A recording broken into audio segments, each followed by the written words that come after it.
우리나라가 근대화되는 과정에서 동학농민운동이라는 큰 사건이 있었습니다. 오늘은 이 사건에 대하여 생각해보는 시간을 가지려 합니다. 1894년 동학농민운동이 폭발하게 된 결정적인 이면에는 돈 문제가 자리 잡고 있었습니다. 당시 조선의 화폐 체계는 현대적 관점에서 볼 때 이미 붕괴한 상태였습니다. 당시 조선의 동전은 가치가 너무 낮아 외국인이 여행을 위해 노새 한 마리를 사려 해도 엄청난 양의 동전 더미를 지불해야 했습니다. 영국 지리학자 이사벨라 버드 비숍 여사는 조선 여행 당시 돈을 운반할 방법이 없어 고민하다가 배를 빌려 바닥에 환전한 돈을 가득 깔고 한강 상류로 이동해야만 했습니다.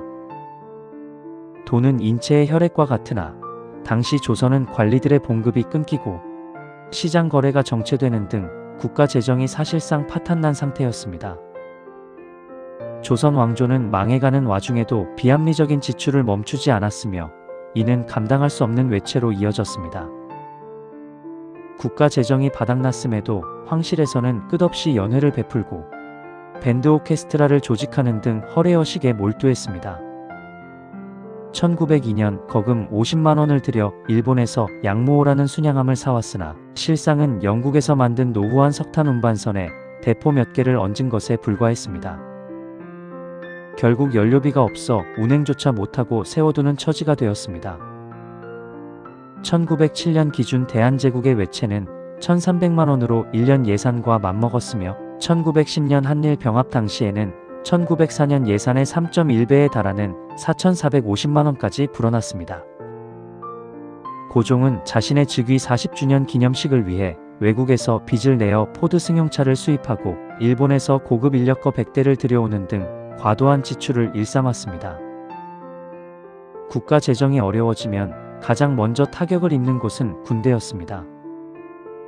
1907년 군대 해산 당시 대한제국의 중앙군, 지방군, 왕실수비대 등 대한제국이라는 국가가 운영하는 군 병력의 수는 겨우 8,700명 수준이었습니다.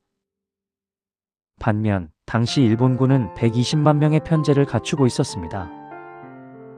조선 군대의 무기는 미국, 일본, 러시아, 프랑스제가 뒤섞여 탄환조차 호환되지 않는 비정상적인 상태였습니다. 국가가 월급을 주지 않자 군인들이 총기를 저당 잡히고 술을 마시거나 민가의 재산을 약탈하고 강도질을 하는 등 군기가 완전히 무너졌습니다.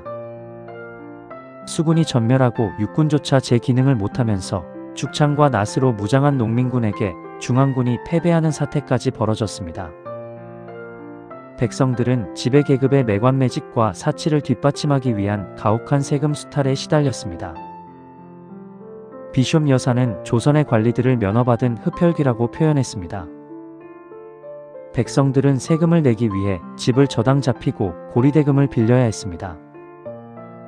재산을 모았다는 소문이 나면 바로 잡혀가 곤장을 맞고 빼앗겼기 때문에 백성들은 일부러 일을 하지 않고 빈둥거리는 길을 택했습니다. 조선 후기로 갈수록 형구인 곤장은 규격보다 훨씬 크고 두꺼워져 30대만 맞아도 장파열로 사망할 정도로 잔인하게 변질되었습니다. 조선의 통치 이념이었던 주자성리학은 근대화를 가로막고 특정 계급의 이익을 대변하는 도구로 전락했습니다.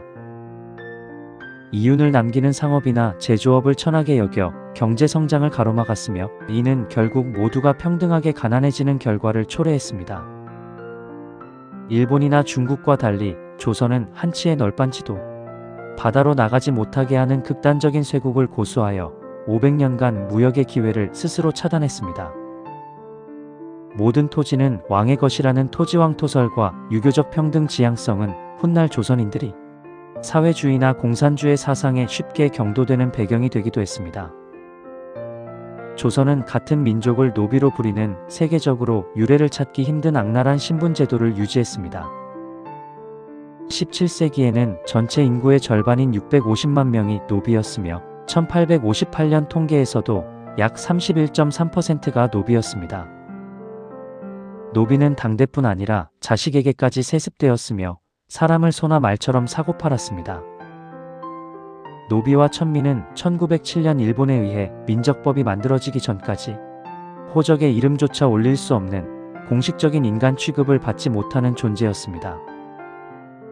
동학농민운동은 단순히 종교적 열망이 아니라 이러한 경제적 파탄, 군사적 무능, 부패한 관리의 수탈, 그리고 반인권적인 신분제도에 신음하던 백성들의 생존을 위한 폭발이었습니다. 그런데 이 같은 사회적 모순을 타파하기 위한 움직임이 우리가 생각하는 결과로는 이어지지는 못했습니다. 능력 없는 지도층의 국제 정세에 대한 무지로 2만 명 이상의 농민이 학살에 가까운 희생을 초래했습니다. 현재 우리 대한민국이 처한 상황도 과거의 역사를 반면교사로 삼아 현명하게 대처하는 지혜가 필요한 것 같습니다. 동영상을 끝까지 시청해 주셔서 감사합니다.